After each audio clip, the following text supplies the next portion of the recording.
Une star russe des échecs a fait une bévue, mais pas sur l'échiquier.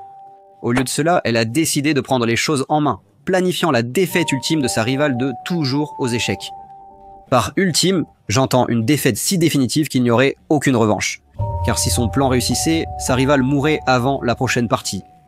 Sa victime, une autre joueuse d'échecs, a été transportée d'urgence à l'hôpital après avoir ressenti un essoufflement et des vertiges seulement 30 minutes après avoir touché les pièces d'échecs.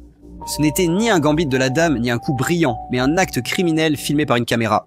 Les images de vidéosurveillance ont montré Amina Abarakov entrant dans la salle d'échecs 20 minutes avant le tournoi. Elle s'est approchée de la table d'Ouzme Ganat Osmanova, a discrètement sorti quelque chose de son sac à main et a commencé à étaler un liquide sur les pièces d'échecs de sa rivale, sans méfiance. Le comportement d'Abarakov était suspect. Elle jeta un regard nerveux autour d'elle, puis s'éclipsa aussi vite qu'elle était entrée en seulement 34 secondes. Apparemment, avant d'entrer, elle a demandé si les caméras marchaient. On lui a dit que non. Mais heureusement, cela s'est avéré faux, et elle a été prise la main dans le sac dans ce qui semblait être une tentative de meurtre. À l'hôpital, une suspicion d'empoisonnement a incité le superviseur du tournoi à visionner les images de vidéosurveillance. Là, ils ont vu Abakarov en flagrant délit. Ousmanova a ensuite décrit s'être sentie très mal, dégoûtée et moralement déprimée quelques minutes après avoir touché les pièces. Un autre joueur et un membre du personnel ont aussi signalé un malaise. Ousmanova a ressenti un manque d'air et un goût métallique dans la bouche, ce qui a conduit les médecins à une conclusion glaçante. Lorsqu'Abakarov a été arrêtée, elle a admis avoir cassé un thermomètre et versé du mercure sur les pièces d'échecs de sa rivale, ainsi que sur le côté de l'échiquier. Elle a affirmé que cela était dû à une vendetta personnelle découlant d'une insulte qu'elle avait reçue de Ousmanova, sa rivale d'enfance. Il est choquant qu'Abakarov, entraîneur d'échecs, ait laissé ses rancunes personnelles prendre le dessus.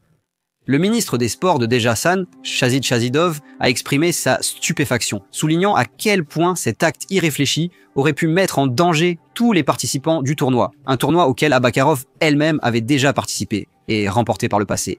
Malcolm Payne de la Fédération britannique des échecs a déclaré qu'il n'avait jamais vu quelque chose de semblable auparavant. Abakarov aurait déclaré qu'elle avait seulement l'intention d'éliminer son adversaire du tournoi, et non de lui causer de graves blessures. Mais voici le plus fou. Malgré son mal-être, Osmanova a continué à jouer, décrochant la 2e place avant d'être emmenée à l'hôpital. Pendant ce temps, Abakarov a été expulsé et fait l'objet d'une enquête complète, avec une peine de prison potentielle de 3 à 5 ans et une interdiction à vie de pratiquer ce sport. Ce que Abakarov sait ou ne sait peut-être pas, et ce qui rend ses actes encore plus sinistres, c'est que le mercure est une substance extrêmement toxique. L'inhalation de ces vapeurs ou le contact avec sa forme liquide est dangereux. En 1997, la docteure Karen Betterhan, une professeure de chimie renommée au Dartmouth College, s'est accidentellement exposée à seulement quelques gouttes de diméthylmercure, un composé organique du mercure hautement toxique. Bien qu'elle portait des gants de protection en latex, le mercure a traversé et a été absorbé par sa peau. Les symptômes sont apparus après des mois, mais c'était déjà trop tard.